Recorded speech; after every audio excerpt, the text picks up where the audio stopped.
une autre personne qui représente peut-être davantage de monde, qui était présente à une manifestation contre l'islamophobie, c'est Yacine Bellatar, dont on parle quelquefois ici, puisqu'il a eu un rôle politique et il était un proche d'Emmanuel Macron. Et je vous proposais de l'écouter, puisque c'était dimanche, il était donc, il avait une sorte de tribune, puisqu'il participait à cette manifestation. Et voilà sa position. Et lui, je pense qu'il représente aussi forcément... Alors, c'est difficile d'évaluer ce qu'il représente, un peu, quelques... Il est dans le paysage, oui. Et ce qui représente la pensée de beaucoup de musulmans de France, je ne le sais pas, c'est très difficile de répondre à cette question. Mais je vous propose de l'écouter et vous me direz, par exemple, ce que vous avez pensé, pourquoi pas Olivier d'Artigol, de ce que dit M. Bellatar. J'aimerais préciser au ministre de l'Éducation nationale que nous ne sommes pas dans un projet d'assimilation. Je n'aurai jamais un béret baguette, je ne mangerai pas de porc, je ne boirai pas d'alcool. Nous sommes dans un projet de banalisation.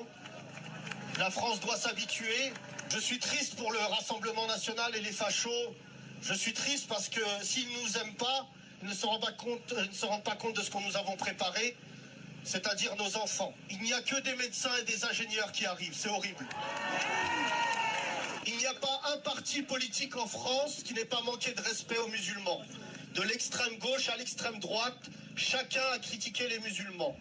Dorénavant, ils ont voulu faire de nous un parti politique, ce que nous ne sommes pas. Je vais vous dire une chose que je vais dire ce soir. La France a beaucoup de chance. A beaucoup de chance que les musulmans aiment plus la France que la France n'aime les musulmans. Pour conclure, je vous dirai juste quelque chose. Ce n'est pas un combat, malheureusement. Ne pensez pas, et vraiment, j'ai envie de vous le dire, quand je marche dans la rue ou quand vous me voyez, ne me dites pas merci. Donc c'est intéressant de l'entendre parce que toutes les sensibilités, on doit les entendre sur ce plateau. Que veut dire cette phrase « Nous ne sommes pas dans un projet d'assimilation » ? C'est grave. Qu'est-ce que ça veut dire ? C'est très grave. C'est un combat politique qu'il mène. Bah non, il dit que non. Il dit que non. Mais c'est en fait un combat politique. Ah bah bien, Mais démasquons-le. qu'est-ce qu'il veut dire ? Et donc, c'est pour moi, ma formule va peut-être choquer, mais c'est le pendant d'Éric Zemmour. Autant je peux condamner certaines paroles d'Éric Zemmour, de l'autre côté, il y a ce type de discours, et c'est des discours qui peuvent alimenter l'idée de guerre civile. Et donc, c'est un discours. Éric Zemmour Et donc, c'est un. ce discours-là. En tout cas, je le ressens.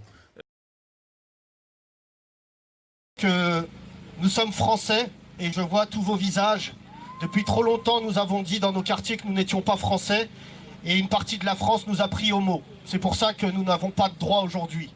Vous avez des rendez-vous électoraux chaque année et il y a les municipales qui viennent.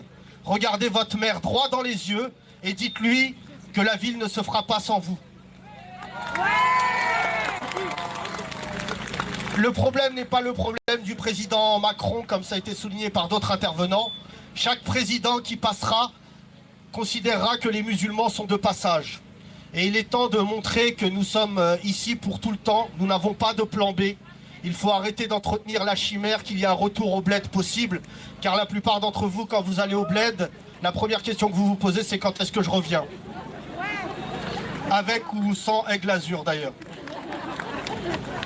Pour conclure, je vais faire ce soir une émission de télé sur BFM TV pour expliquer encore une fois des banalités. J'aimerais préciser au ministre de l'Éducation nationale que nous ne sommes pas dans un projet d'assimilation. Je n'aurai jamais un béret baguette, je ne mangerai pas de porc, je ne boirai pas d'alcool. Nous sommes dans un projet de banalisation. La France doit s'habituer. La France doit s'habituer au fait que nous restons. Je suis français plus que beaucoup de gens, puisque mon grand-père a défendu ce pays, mon père l'a bâti, et moi je le revendique.